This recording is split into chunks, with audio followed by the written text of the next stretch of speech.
Okay, it's time. So I will get started now. Buenas tardes, siendo las 18:30 horas, les saluda Valentina Canese, directora del Instituto Superior de Lenguas, en calidad de moderadora.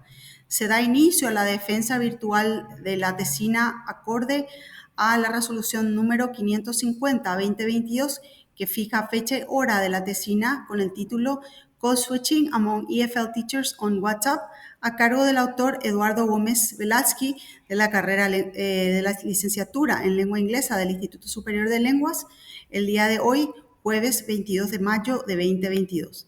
En calidad de presidente del Tribunal Examinador nos acompaña la profesora Romina Bento.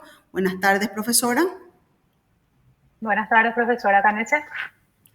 En calidad de miembros del Tribunal Examinador, las profesoras Sharon Weaver y Leonardo Sandoval. Buenas tardes, profesores. Buenas tardes. Buenas tardes. Postulante universitario, buenas tardes. Buenas tardes. Profesora Romina Bento, presidente del tribunal, queda usted en manejo del desarrollo de la defensa. Gracias, profesora Canese. Edu, we're all ears. We're ready for you. Estamos listos para empezar tu presentación. Okay.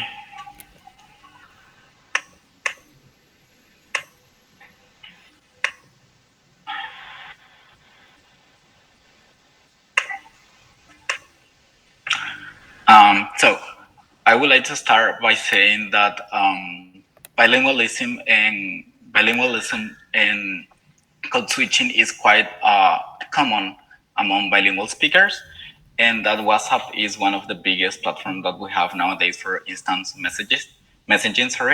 And with that being said, welcome to this presentation about code switching among EFL teachers on WhatsApp. I would like to start with the introduction. And first of all, we've got the statement of the problem. Code switching is quite common among bilinguals or multilinguals, and code switching is a significant conversational resource for bilingual speakers, according to Gardner-Clarus. The research purpose has to do with the analysis of the type and functions of code switching some EFL teachers use on their WhatsApp daily conversation interactions. When it comes to the research objective, the first one has to do with identifying and determining the type of code switching EFL teachers are using to communicate their ideas on their WhatsApp interactions, to identify the functions of code switching being used by the participants when interacting on WhatsApp, and finally, to describe how often EFL teachers recur to code switching in their regular interaction on WhatsApp. Up next, we have the research questions. My main question has to do with how do EFL teachers use code switching to communicate in their WhatsApp chat interactions? And the secondary questions are, what are the types of code switching that EFL teachers engage in to communicate their ideas during chat interactions? In what type of situations do participants recur to one of the 10 functions of code switching? And which of the types and functions of code switching are more prevalent among the participants? Up next, we can go with the review of literature, and we start with WhatsApp, which is the multi-platform instant message app that pretty much many people use every day. It has around 2 billion users in 180 countries, and it's growing up every day. When it comes to languages, we have many theories. We have the theory of Hutchinson, Fromkin, and the complexity of languages per se. So according to Hutchinson, language is a pattern system of arbitrary sound signals characterized by structure dependence, creativity, displacement, duality, and cultural transmission. And then we have bilingualism. When it comes to bilingualism, we have the theory of Myers-Scotton, Fromkin, and Javier. According to Myers-Scotton, bilingualism is the term for speaking two or more languages And Fromkin and et al. Describe that bilingualism refers to the ability to speak two or more languages, either by an individual or within a society. Javier stated that bilingualism is a particular phenomenon with its complexity and is still quite difficult to understand because we can still totally decipher how the minds of individual works when it comes to bilingualism. Up next, we have code switching and translanguaging.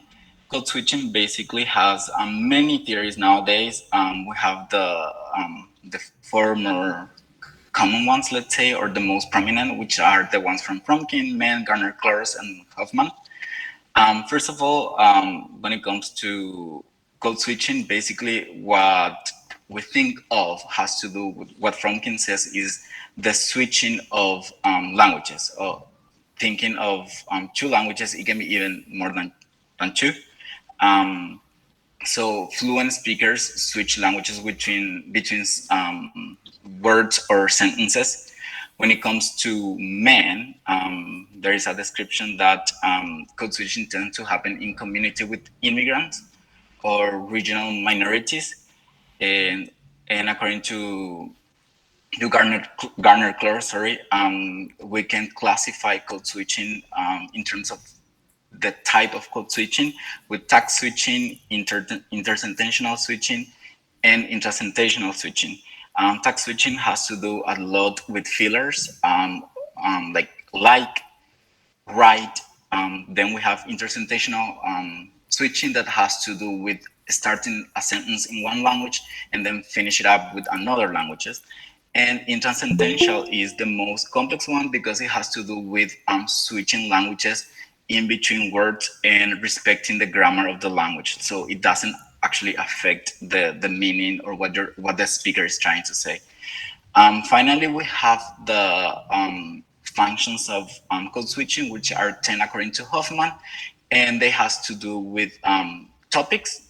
Usually speakers change or switch languages when it comes to topics. Quoting, that has to do when a person wants to report what another person said and they keep the language, the original language. Then we have emphasis when we want to apply more emphasis to what we're trying to communicate. Interjection that has to do a lot with fillers as well.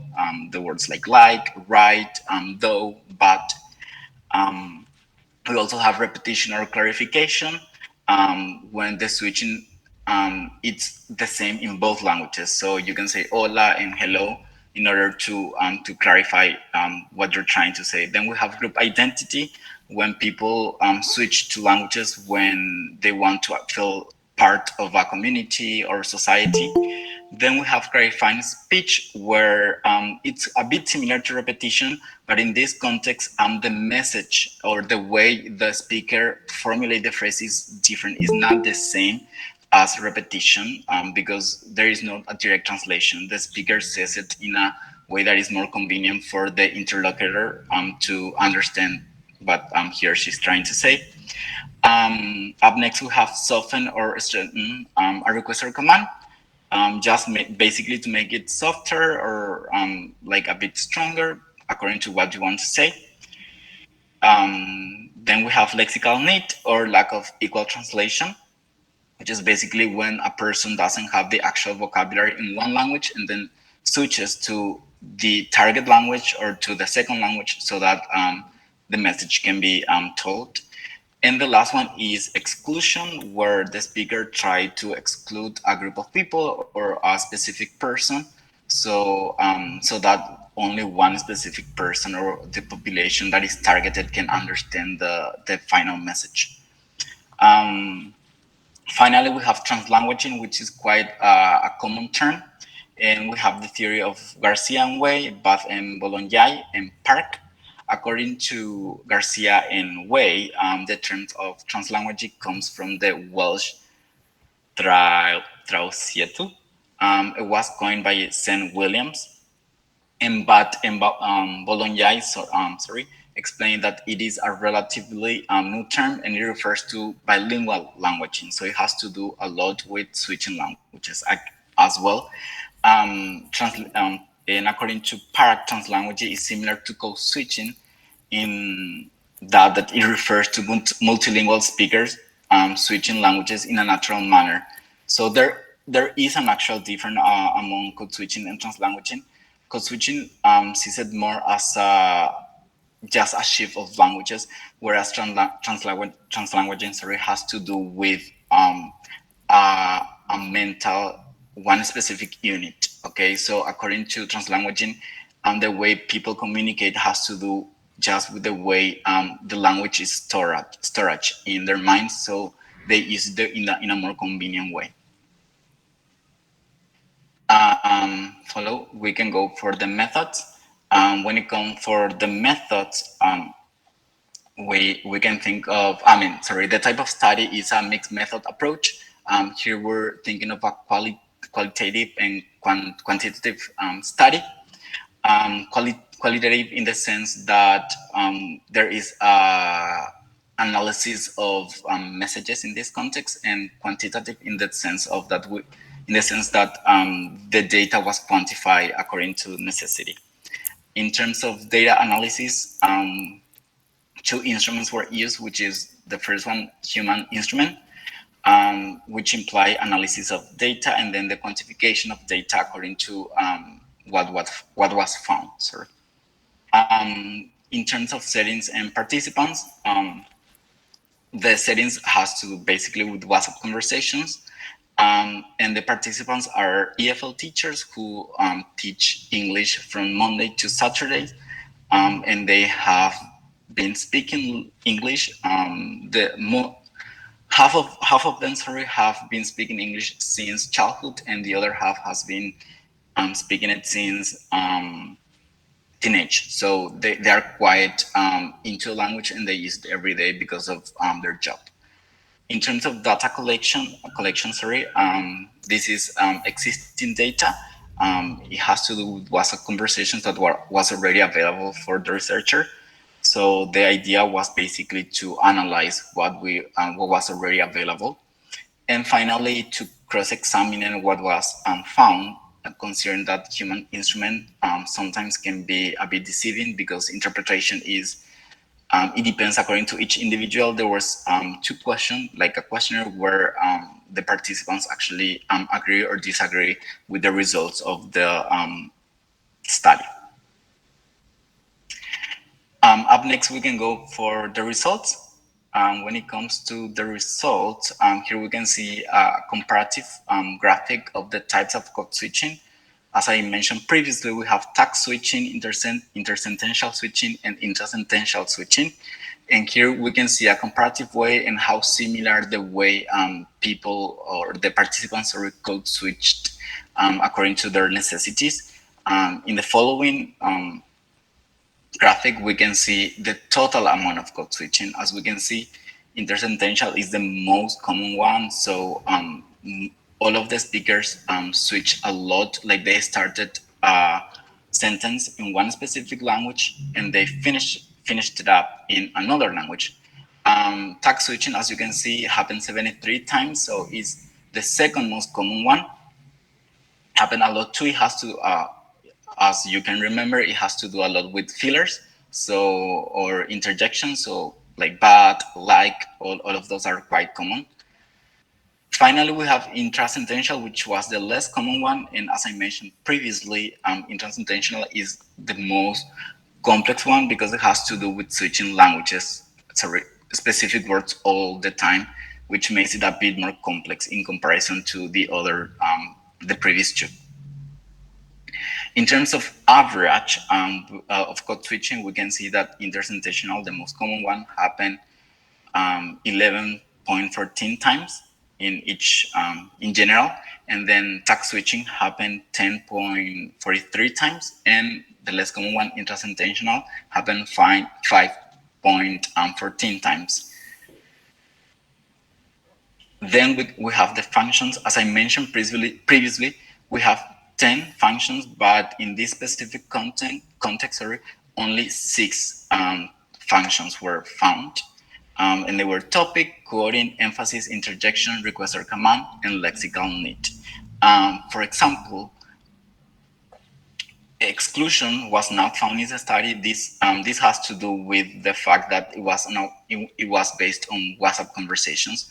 So there was no possibility of excluding someone when you were trying to interact on WhatsApp. So here as well, you can see a bit more of different in terms of the functions or the reason why the participants switch languages. But the most common ones that we're going to see next are quite similar and quite close in terms of numbers. So here we have the total amount, in fact, of functions in code switching. So interjection was the most common one, as you can see. And as I mentioned previously, this has to do with interjections or fillers like but, like, right. Then we have emphasis. So those two functions were the most common ones, or interjection, as I mentioned. The first one, and emphasis has to do a lot with trying to put more emphasis on what the speaker is trying to say to communicate the final message. Then we have lexical need, which was the third most common one. And finally, in the second place, we have topic and request or command. So topic, as I mentioned, has to do with switching to one specific language when there was a specific topic. In this case, the most of the reasons why the speakers switch languages was because they were talking about teaching, considering that they are English teachers. Then we have request or command, as I mentioned previously, and finally quoting, which was the less frequent. There were some specific quoting that came mainly for Twitter and like the stream media that we see in series or reality TV shows. When it comes to average, we can think of interjection, as I mentioned, the most common one. It happened 10.43 times. And then we have the emphasis, which happened 8.71 times. Following lexical need, which happened 2.14 times, and request and topic to tie 1.71, and finally quoting the less frequent one 8.45 times. So finally, as I mentioned previously, there was like two questions that the participants were asked in order to cross-examine it if what the results show that if they agree or disagree with the answers, they all agree with them. And these are some of the answers they provide to the questions. The two questions were, why do you think you use some fillers or interjections in English? And why do you think you switch languages? Or why do you think you started a sentence in one language and then you finish it up in another one? Participant 2 mentioned that for me, it's a more dynamic way to engage with others that share the same Spanish preference, even if they don't know they have it yet. According to participant 6, it says, it's just easier to convey what I want to say when I mix the two languages. I feel like if I only use one, some flavor is lost. I think people that use Yopara constantly have a similar experience. Participant 1 stated that I will say that I express myself in English and then in Spanish and vice versa because I just say what I think and my thoughts are bilingual, more likely Spanglish. Finally, participant 3 expresses, I also think it corresponds to a social phenomenon in which most of my friends and acquaintances also express themselves the same way. So somehow it also works as a sort of cohesive element in my social dynamics. Then we can go to the conclusion. The secondary questions were, what are the types of code switching that EFL teachers engage in to communicate their ideas during the chat interactions? The participants did engage in 3 types of code switching: tag switching, intersententional, and intrasententional switching. In what type of situations do the participants recur to one of the 10 functions of code switching? The participants recurred to the functions when they needed to talk about certain topics, quote someone, make emphasis, make interjections, soften their request or command, and lastly, when they had a lexical need or lack of translation. and which of the types and functions of code switching are most prevalent among the participants. The most common type of code switching was intersentational switching, and the most common function of code switching was interjection. For the main question we have, how do EFL teachers use code switching to communicate in their WhatsApp chat interactions? The participants use code switching to communicate their ideas better, to communicate or type faster, and to express themselves better. Their ideas or thought flowed smoothly in both languages, as if having one linguistic repertoire instead of two separate languages with different grammar, vocabulary, or functionalities. Up next, we have the implications. And the code switching is one of the most common phenomena among bilinguals or multilinguals. Bilinguals or multilinguals communicate using two languages naturally, the same way monolinguals will naturally communicate their ideas or thought in one language. Bilinguals or multilinguals try to communicate in a more practical, efficient, and faster way, which does not imply they lack vocabulary or proficiency in one language or another. And bilinguals or multilinguals unconsciously code switch or use this kind of unified repertoire. For the recommendations, further research considering a bigger age gap in your experience, considering that this study is a really controlled study where all of the participants has this very similar age, and they all have the same year of experience. Research regarding how Spanish, Guarani, and English coexist in EFL teachers to understand how code switching in three languages works, as there was some cases in which one specific participant was actually code switching in the three languages. The study could be replicated among different populations and not necessarily EFL teachers. It could be also applied to students or to English learners. More exhaustive or in-depth research on translanguage is also necessary, and more research on how different languages coexist within society. And with that being said, that will be it.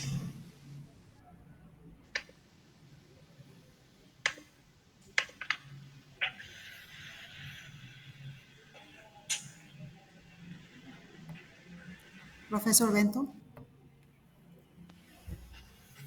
Edu, I wanted to ask you about, is there anything that you found surprising while doing this study? I mean, as a researcher, when you choose a topic, you always have some kind of intuition about what you're going to find out. Was there anything that was surprising for you? The one thing that was surprising to me was the switching in three languages, because to me it was quite common that switching in two languages. But as I mentioned previously, there was one participant who was actually switching between Guarani, English, and Spanish. So to me it was surprising, because code switching to me was more like one language specifically. But then I realized that okay, it could be even three or four. So it depends basically to the speaker needs. How homogeneous is the age group of the participants of this group? Pardon, would you repeat that? How homogeneous is the age of participants? Quite. The youngest person is 24 and the older is 30.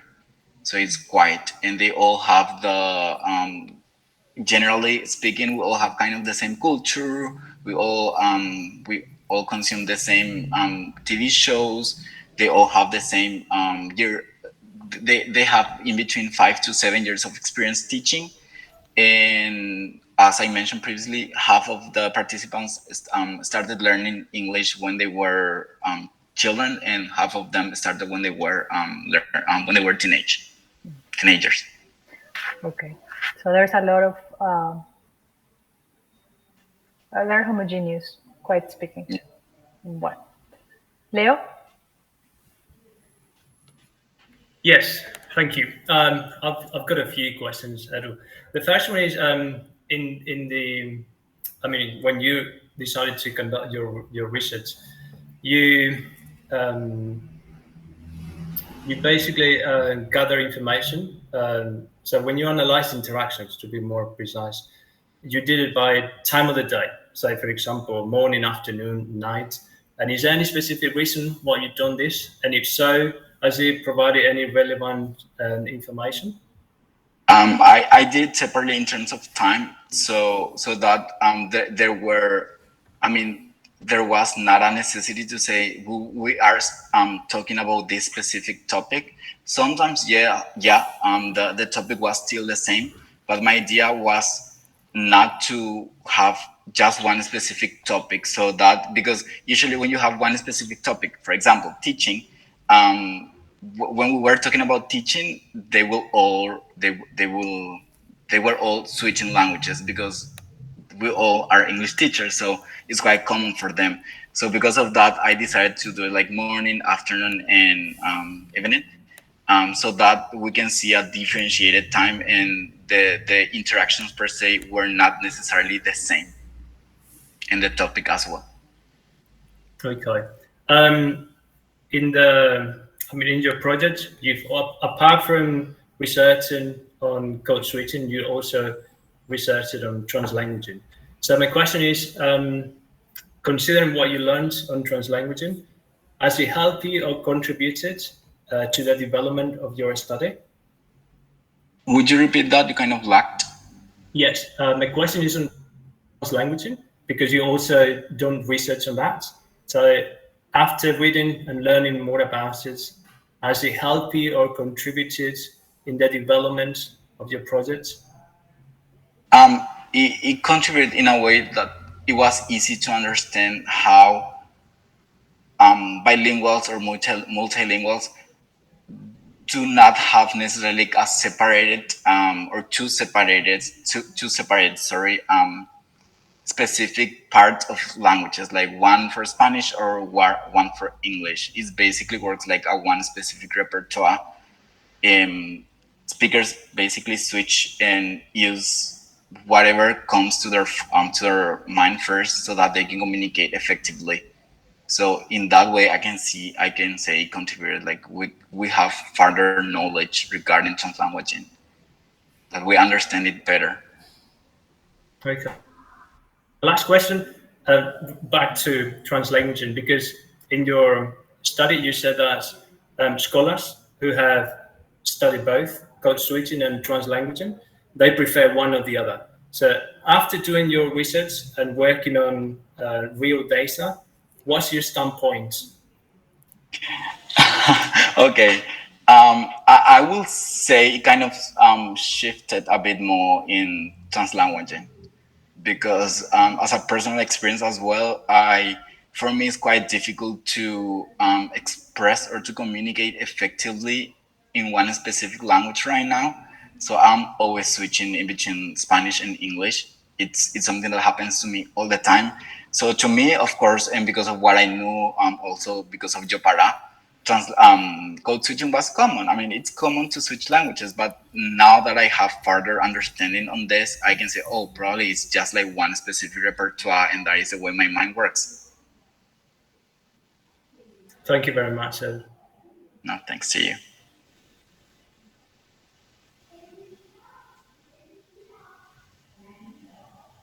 Ms. Weaver, do you have any questions?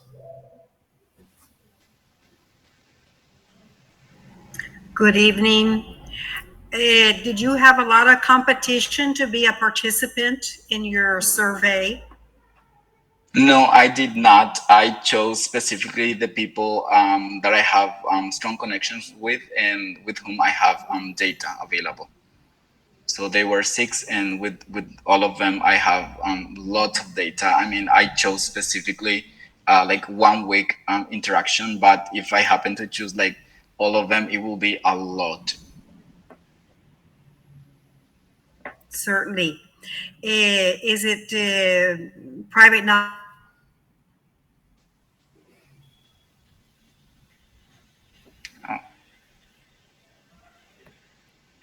I think she lacked. Yes. Let's see if it picks up again. Let's wait.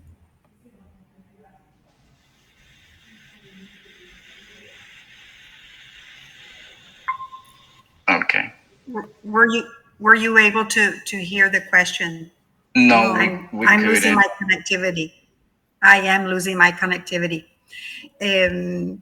So basically, my question had to do with working with colleagues if they were perhaps discussing with each other their revelations about code switching and translanguaging as they were involved in this research. Do you have any feedback on?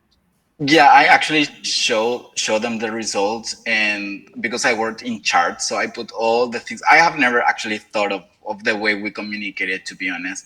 And then when I finally had all the data like placed together and organized in a way and send it to them, they were like, "Why do you speak like that? It sounds so kind of funny." And yeah, I mean, there was some sort of discussion about like why did they really speak like that, or why did they really type or communicate like that.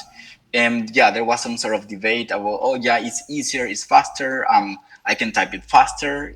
For example, instead of writing pero, it was easier to type but, or instead of writing I don't know, sin embargo or aunque, which is quite long, people just prefer though, which has an abbreviation again, which is DHO.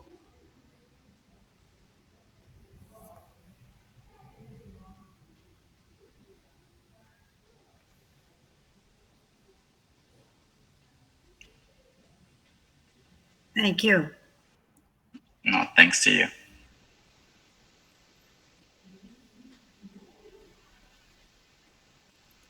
Miss Bento, Can you hear me? Yes, Miss Bento, you're in charge.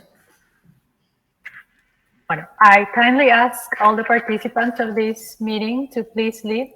Edu will let you know when you can connect again, but we need some time with the other two teachers to think about the grade. Okay, go ahead, Miss Bento, you are in charge. Okay. I don't remember. Do we say this in Spanish or in English? Or in both languages for the record? Yes. I think it's both languages, right? Yes, please. So, Edu, we want to first of all congratulate you for presenting your final project, which is a step that not everybody does. So we're very proud of you for presenting this project. And congratulations, Licenciado. You are our colleague now. Felicidades. Your final grade is a 4. La nota final es un 4. Muchas felicidades, Licenciado Gómez Velastiqui. Thank you. Ahí estamos. Miss Canese, do we take a picture? Yes, please. Turn in your camera so we can take a picture. Your mic, Miss Canese. Yeah. Oh, sorry. Sorry. Yes, please turn on your cameras. Let me see if I can take a picture here. And I'm supposed to do this. And I see some familiar faces around here. And then I have to save this. Hold on, let me see how I do this. And save. Okay, save. We have pictures. Okay, let me stop the recording. And I'll stop the recording too, because I was recording on backup.